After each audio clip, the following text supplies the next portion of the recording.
Welcome to episode 1 of Insights into the Teams in the Newcastle tech scene. So today we're at NIB up on the top level here, and we can see a bit of construction in the background, which is the state of Newcastle at the moment.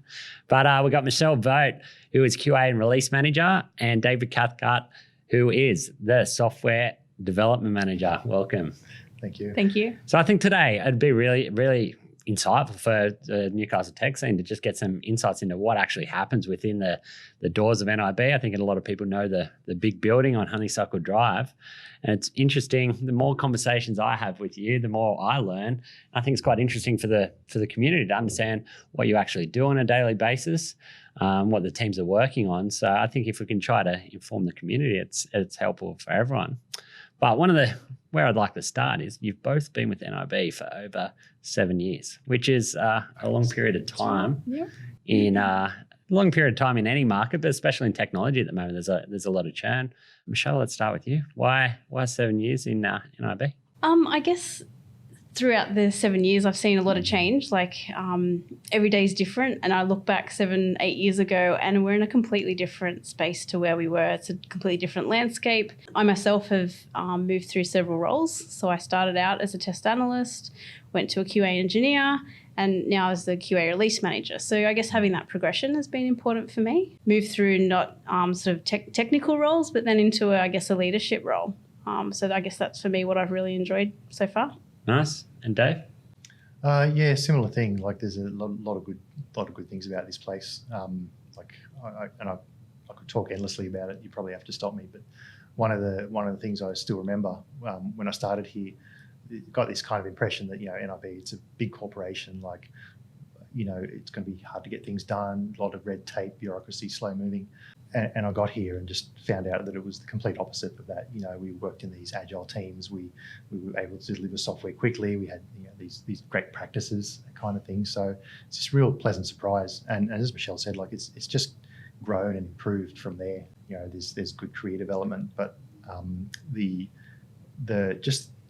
have space to do things right, like follow these good software practices, and it's probably it makes a difference. Big things. It makes a difference. It does make a difference. I think you both made mention there, the internal career progression. That's a big thing. And I think there are key reasons why people do move on for companies. And one of the reasons a company like NIB has been able to keep both of you is those internal opportunities. So it's a great story. That's a big selling point that NIB has as well, I think. There's a lot of people that have started here in, fairly junior-ish kind of roles, moved on to, leadership roles, architect roles, like a number of people I've hired, and same for you, I think, have moved on to those roles. And not just within the same business unit, but all over NIB. Moved around NIB. It's fairly well known for that. Yeah, I completely agree. Yeah. Day to day, what are we doing? I know your teams overlap and you work really tightly together, but probably let's start with you again, Michelle. What's day to day for your team look like? So I have a team of test analysts and QA engineers, but they're actually all spread out throughout 5 or 6 teams within our business unit. We have cross-functional teams, which means we're working day to day with both developers, product analysts, product owners, support team. So each day, we'll do our daily stand-up, talk about, what's going on in the team, but we really focus on a collaborative effort of the work moving through the team. QA has such an input on how the work gets done and the way it's going to flow right from the beginning. It's not the waterfall arrangement that we had 10 years ago. We really want upfront QA involvement. And I think that's a point that a lot of the QA team really enjoys, is not just having a piece of software thrown over the fence at the end where they've had no input on, that we really try to push for that teamwork and collaboration. Yeah, you know what you're getting when it comes. Absolutely. You've provided feedback early on. The team work really closely together. Everyone values everyone else's feedback and support. So yeah, that makes a difference. You're obviously working really closely with Dave's team. Yeah. What's day to day in your team look like, Dave? Looks similar. Yeah, I'll say it's not that over the fence thing that it used to be. So we work in a agile way of working. So day will start with a daily stand up. Primarily, everyone's job is to deliver and work on the tickets that we're working on, which form part of the projects that we're trying to deliver. But it really varies there. There's a lot of collaboration, a lot of just figuring out as a team like how to get things through to done. It's a fair bit of creativity and all of that as well. Yeah. But I'll echo what Michelle said. Like it's not. We're not set up as a dev team and then a QA team or a team before that does the analysis kind of thing. It's cross-functional teams where, the teams are more aligned with business functions.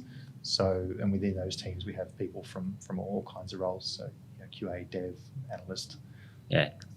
Truly cross-functional, Very as opposed to the buzzword that is. That's right. We're not so cross-functional yet that we're we're embedded in with the business, but I think that's what we'd like to see. Yeah. Where, as well as we're cross-functional within IT at the moment, we want to be cross-functional across the whole business. But who knows? We'll see what the future Watch brings this there. space. Yeah. And what are we building? What are we working on in your team? So we're building core systems that the rest of the business relies on. So, our customers are the rest of the business, and it's to support, core business functionality that frankly we couldn't do business without. So we're talking about claiming functions, which is why we're here basically. Yeah. Sending correspondence and all of the communication that we do with customers. Yeah. We look after all that. That's everything from emails to letters that we send to customers. They all get produced and generated by systems that we're building. Yeah. And we're on this journey as well of rebuilding our legacy systems into more modern platforms as well. Yeah. So let's talk about those exciting. more modern platforms, because I think one of the biggest surprises to me when learning about NIB and the technology journey here is some of the technologies you are using, and that it's well in advance on a lot of organisations in Newcastle, and you definitely are pushing the boundaries there. So if somebody's joining either of your teams now, what are the sort of technologies they are working with? Let's start with you. Yeah, sure. Biggest thing is probably that we're on this path of migrating all of our apps into AWS. So, and that's taking on different forms. Like some of them we're trying to pick up and move, but really it's anything new we're developing it with AWS in mind first. So, and it's making use of all the services and the technologies that offers. So, for example, when we're building new APIs, kind of taking on more of a microservices mentality and using API Gateway in AWS. Behind that, all our APIs are running as Lambdas, so serverless type thing, rather than moving away from these big heavy apps that take a lot to maintain, become these big monoliths. Yeah, much smaller apps, easier to maintain. As I said, and AWS is making that easier. It's allowing that. So. Yeah, there's a very good relationship between NIB and AWS. I know across the business, the ops team right through are working really tightly together, and they've had a lot of successes lately. It is, and the other thing that we've got that we're doing really well, I think, is we have a platform team. It's like our own team within NIB. Call it platform team. It's kind of like your DevOps function, but they're like so heavily invested in building tools for us and the rest of the delivery teams that make how we work with AWS easier as well. So, they've built a lot of tooling that makes deployments easier, just command line tools to help us take out the heavy lifting of some of the things we have to do day to day as well. So all that stuff's really cool. Makes our lives much easier. Yeah, it definitely makes your life a lot easier, and it's a significant change to probably other environments and also where you were 5 years ago, right? Absolutely. So anytime life gets easier, it frees up time to be working on other stuff, the stuff that you really want to be working on, and become more efficient. From a tools perspective, any technologies or tools that your team's working on, Michelle, that you think are worth noting, or something that you or your team finds exciting? Yeah, so for a QA engineer, we do really support and promote, an automation approach to testing. We really would like a QA engineer to come in and use their development skills and get rid of manual testing, put in place automated regression test suites that we can use to call on further down the track to make sure we're maintaining our level of quality in our software that we're delivering. Yeah, I guess it echoes, as you said before, you guys work so tightly together, a lot of, what's going on in both teams is that, that forward thinking from a software development practice and making sure that, automation runs the whole way through. So yeah, can I give an example of that actually? Yeah. Like, I mean, some of our teams like are already so far like along that journey already. It's quite incredible. Like we have some situations that I've noticed lately where, developers will be working on a ticket and they'll say, okay, well, I'm finished development. I'm ready for it to be tested. And the QA engineer has already written a test suite that goes and tests all the different scenarios around that. 5 minutes later, they say, all right, yeah, that one's failed. And okay, all right. It just, the time that saves and the quality that gives is incredible in my mind. So, and yeah, having that fast feedback there as well. We're reducing manual effort down, and we can repeat that over and over again. That's where we're trying to get to. Yeah, it makes a lot of sense with the teams overlapping so significantly, right? Mm-hmm. That's good for me to get an insight and for us to sort of share those stories on the technologies that we're using here and also your careers today. If I had to ask your team, what do they enjoy about their roles? Why are they working in NIB and coming into work each day and enjoying that? What would their answers be? Oh, the team. Look, I think one of the most common answers I get to that kind of question is that we do have high expectations in doing things right.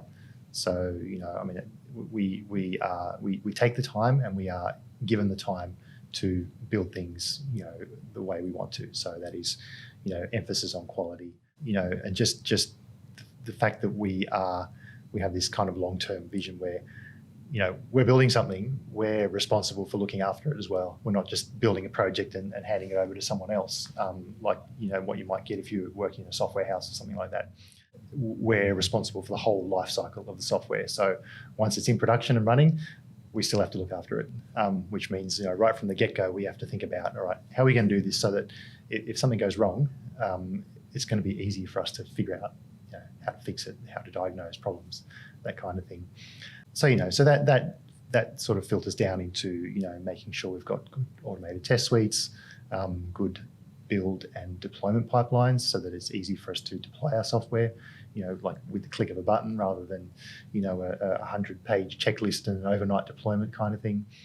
We're not afraid to build and ship something on a Friday afternoon because we might break something. All that sort of stuff. But there's one thing that just has stuck in my mind for years. It's when a guy who was developer here, when he started, a couple of weeks in, he said to me, like in my previous job, like I wanted to write unit tests and I had to argue. Like my manager said, no, we don't have time for that. And he said, I come here and we're just expected to do it. It's great. So that's really stuck with me. I think that's how we expect to work. Yeah. So it just makes it a nice place to work, I think. Yeah, I think, that focus on quality, that focus on ownership. And if you've got that ownership, you have to own it the whole way through. Well, you want to be doing it in the right way. No choice about it. Yeah, so, and if you're working with other people that are aligned with that same focus, that makes life a lot easier, right? Yeah, that's it. All kind of, and that's the kind of mindset, that everyone has here. So, if people start to take shortcuts because we might be tempted to get something delivered on time, or we know we've got to come back and fix it up later kind of thing. And we all kind of hold each other to that as well, which is good. Nice. Yeah. And Michelle, if we said the same question with your team? I think the team just really appreciate that collaboration, being involved, and their opinions are respected and really welcomed very early on. We do lots of requirements review and really seek that feedback from the team members. It makes people feel important and valued. And I really sort of empower the team to have that level of trust and take on the responsibility to guide the test approach for a project. Like I, really leave it up to the individual using their skills and their background to say, if they wanted an automated test approach, go for it. If you need time to do that, go for it. Let's develop the framework that's needed. It's not a problem. If we're going to produce a better output at the end of the day, then that's the approach we want to take. Yeah, that empowering word. It's a definite motivator for a lot of people, right? Yeah, for sure. To feel empowered to do something the right way it's a good motivator. Yeah, and that support's really there for that. Nice. Well, thank you again for your time today. Each time I have a conversation with you both, I learn more and more. And hopefully this little conversation provides Newcastle tech community with a little bit more insight into actually what goes on within this building, what's going on within your teams. I think it's really insightful for people to learn what's happening in other environments within Newcastle. And what you're doing is obviously pushing the boundaries from a technology and looking at quality above all else. So thank you again for your time. No problem. Thank Cheers. you. Thanks very much. All right.